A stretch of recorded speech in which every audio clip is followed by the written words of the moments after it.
मी भात आहे, जर मला फ्रीज मध्ये ठेवलं तर माझ्यामध्ये बॅक्टेरिया वाढू शकतात आणि असा भात खाल्ल्याने फूड पॉइझनिंग होऊ शकते.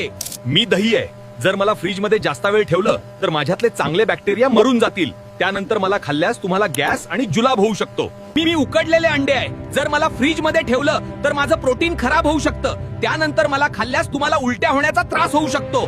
मी टोमॅटो आहे, जर मला फ्रीज मध्ये ठेवलं तर माझी नैसर्गिक बनावट खराब होईल, त्यानंतर मला खाल्ल्यास तुम्हाला ऍसिडिटी होऊ शकते.